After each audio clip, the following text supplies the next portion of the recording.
What's up, guys? I got a question from a long-time, extremely loyal follower of the channel, the Mighty Asura. And I call him the Mighty because currently he is working towards a 100 kilo pull-up and a 125 kilo dip. In other words, men want to be him, women want to be with him. Wishing you the best of luck, buddy, on your pursuit this year. I think if anyone could do it, it's going to be you. But the question he asked me, and it really got me thinking, was what are my goals for this year? Now, I will say, usually I don't like sharing my goals just because, I'm a believer in the seed grows quietly in the darkness of the ground, and when it's ready to be seen, it's ready to be seen type deal. That said, I do see some real merit, and I'm glad he asked me the question because it gave me a good idea. I thought, hey, maybe I share how I'm planning to accomplish these goals. And in doing so, you guys can maybe pick up some tips and tricks or some ideas that you can apply to your own training and hopefully grow along with me this year and get super jacked. I'll also say this, I'm, of course, more than happy to answer any questions you guys have about your own training. I'll talk about my own, but I'm curious what you guys are doing, and if you have any questions, I'm happy to help. So feel free in the comments just to drop whatever you got. I'll write them down in my notebook, and hey, we're both kind of winning here. You're helping me build my channel with content, and you should be walking through brick walls. So kind of a win-win. I'm gonna make this a multi-part deal if the this video does well. Make it into a little series or something, but we got to kick it off somehow. And I'm feeling a little symbolic. It just kind of came to me. I had a couple of ideas. The thumbnail, of course, came to me, and I was like, I have to make this video. It all just tied together. But as above, so below. As it begins, so it ends. And your average bro knows that every week begins with chest day. So it only makes sense that the first video of this series be the chesticles. My big goal coming out of the gates this year is to build the Dickens in my upper chest. I am sick and tired of there being a sinkhole near my clavicles. Meanwhile, I got these pendulous man melons down below stealing the show. I am not a big believer in needing countless lifts to build a muscle. I don't think you got to do it. I think most people are super redundant, I'll say, when it comes to training. And to couple that, a core belief of mine is that the body does not do anything for funsies. It all has a purpose. So, you build muscle not because it looks good or, whatever. It's because it was demanded. You exerted yourself. It was really hard. Hopefully you went near failure and or to failure, and your body said, whoa, I got to adapt. I have to build this machinery so I don't get my ass kicked so hard next time. So the muscle grows. It's that simple. So you put those two things together, and you pick a lift that feels good, and then the strength that you gain will be the canary in the coal mine, as the kids say. This does not mean that it's like, oh, well, bro, if I hit a one rep max or something like that, or I, peak on this, that's muscle growth. It's like, no. Like, if you're doing sets of like 5 or 10, or whatever you decide to do your rep range in, and each week you're adding 5 pounds, and then over the course of a year, you've added 100 pounds, that's muscle growth. You know what I mean? Your muscles have gotten bigger, they have to. You're not going to add that much load over that course of time and be smaller or the exact same. And I mean, just observe your surroundings. Have you ever seen someone bench a metric crap ton of weight, 500 pound bencher, have a flat chest? Just doesn't happen. Like it, some people can be smaller than others, but you're never going to see someone have an underdeveloped body part like that. So, with that said, my two weapons of mass construction are going to be the barbell incline press and the incline guillotine press. Or, as it should be called, the French press. If you know, you know. Each week, I'm going to start off with the incline press. I just want something big, heavy duty. I can pile on the weight and really push the poundages, get aggressive with it, just kind of raw dogging it, getting mean with it. I know that I whined about having a sinkhole up near my clavicles, but to prove a point, it used to be more like the Grand Canyon. The only reason it's not is because last year I spent quite a few months, I think it was maybe 3 months, I want to say, very gradually building the incline press from 275 for five to 315 for five. And lo and behold, I started to see some meat fill in the hole. To continue hammering this home, I also did this while on a cut. I've been mentioning over and over again that I think demand is king. I think your body will always find a way. You do not have to be stuffing your face to get bigger and stronger. I do not believe that. I think you can gain muscle and get stronger regardless of the calorie intake. That's just my belief.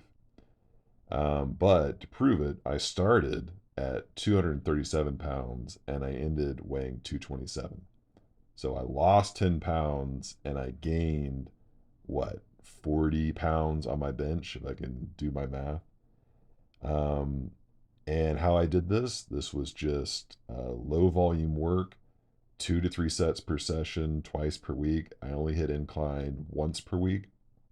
The other time was guillotine, just lighter and more controlled. But I like hitting a heavy set and then doing 1 to 2 back off sets to get a pump and to dial in the form. I choose 1 to 2. It's like if I'm really exhausted, it's going to be one. If I'm feeling kind of spunky, it's going to be two. I plan to continue this on this cycle as well, and my goal is to build up to 350 for five, which will give me an estimated max of 405. This has no objective basis. I just think it'd be really cool to hit 4 plates on incline. In exchange, my upper chest should be thicker than a Snicker. I know some of you guys like dumbbells more for chest. I just never really got anything out of them, honestly. I tried them for almost an equal amount of time, and all I noticed was that they were a lot harder to progress just because it's harder to add small amounts of loads to a dumbbell. Like, 2 pounds or 5 pounds makes an enormous difference. Then you had to be super grooved in at all times, otherwise you dump them. It's kind of the thing that I have with even the seated overhead press, where I think they're just a little wonky, but I have my reasonings for that one. And then, just doing the mirror test, I did not see the density and thickness that I got from the barbell. This one's a little bro sciencey, but I just think having that absolute heavy load did a lot more. Like chest, a lot of times seems to like just good old fashioned heavy loading more than other muscle groups. So that's a little bro science on that one. But this is also where, regardless of what people or data says, EMGs and all that, you got to make your own calls. I like barbells, they work best for me. You might like dumbbells. Might work great for you, or hell, even machines if you swing that way. I don't judge. The final movement, this will be for Friday, will be the incline guillotine press. This is without a doubt my favorite chest builder, bar none. Nothing comes close. Not dumbbell flies, cable crossovers, whatever, other stuff you guys can come up with. This is absolutely the penultimate. I used to be a super arm dominant bencher. Like I would only get a pump in my triceps and nothing else. But since spending time with this movement, it is completely, no joke, flipped my dominances. Every press I do, all I feel is my chest. The biggest thing with this movement, and the thing that I think a lot of people get wrong and they just kind of toss it off because it doesn't feel very good, is to start light. If you go too heavy, you're going to feel your shoulders take over. And this is a little bro sciencey again, but your chest will lock up and not allow for that deep stretch. I call it just guarding, but any kind of movement where you get that stretch and it's too heavy right now, the muscle just locks up, and I'm telling you, you just don't get the same kind of growth. So you'll eventually be able to lift heavier and drop the rep range down. But just to start it off, go high rep, slow, controlled. I like to let the bar sit literally right on the crook between like my clavicle and my Adam's apple. Like there's a little space there. I just let it sit there for a second before smoothly reversing it. Now, this is the golden tidbit, and it's not mine. The biggest tweak that I'm making comes from an incredibly dear friend of mine. His channel, which I'll link in the description below, is called Off Grid Jungle Muscle.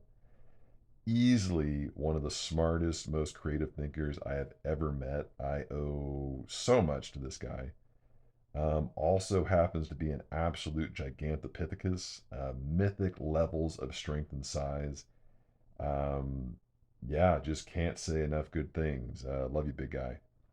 Anyhow, he said, hey, why lock out when the chest is only working from bottom to halfway up? You know, you're just wasting energy and tension. You're taking it off the chest by locking out, and all you're really doing is just hitting tricep. And it's like, what's the goal? It's to build the chest, not the tricep. And let me tell you, I made this little tweak. It seems like it'd be innocuous, seems like it'd be nothing. I made this tweak and I'm never going back. I got the pump of a lifetime in immediate soreness right where I wanted it. I'm obviously planning to progressively overload this movement like I would anything else. The only difference is just going to be I'm keeping the reps higher. The tempo is going to be a lot slower, so slow down, pause, controlled up, nothing explosive, just keeping a lot of tension. Just so my tendons and muscles get used to the movement. I'm going to add 5 pounds every couple of weeks or whenever. If it feels really light, I'll add it every week, but I want to stay in that sweet spot of feeling it right in my chest and it not transferring over into my shoulders. I noticed that there's a synergy between these slow controlled guillotines and the incline, like a 2 plus 2 is 5 type deal. When I took guillotines out, I noticed on Monday my press would stall. And the other thing is when I treated the guillotine like a power lift, like I'm going really heavy and just focusing on moving a big load, it also lost its effect because I felt more tension in the shoulders and less in the chest. Um, I don't have like a specific number in mind like I did with the incline press. So I'm just kind of treating this as like a gradual tissue builder. So the way I'm kind of viewing this is Monday is more of a yang day and Friday is more of a yin.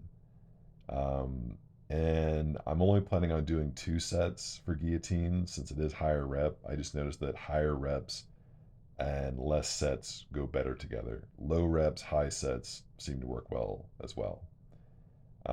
And also, since I'm doing some seated dumbbell press beforehand, I figure I'll go a little bit easier since I'll be pretty trashed by the time I get to it.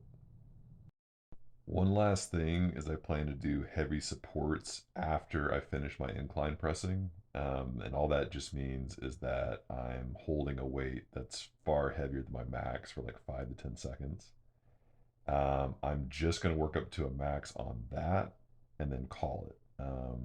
And the reason for this is I basically want to take the limiters off my nervous system and tendons, which we know that using heavy holds convinces the nervous system that everything's okay and you won't get hurt, sending more drive into the muscle and tendon because the nervous system is naturally conservative. It just doesn't want you to get hurt. It obviously helps that these do actually thicken up the tendons as well, so it works on both ends. And this serves two purposes. Obviously, I just want a really big, strong incline press, but muscle building wise, my thinking here is that being able to access more of my neural output will mean that I can lift bigger loads and then reach more deep, unused fibers, which should lead to more growth.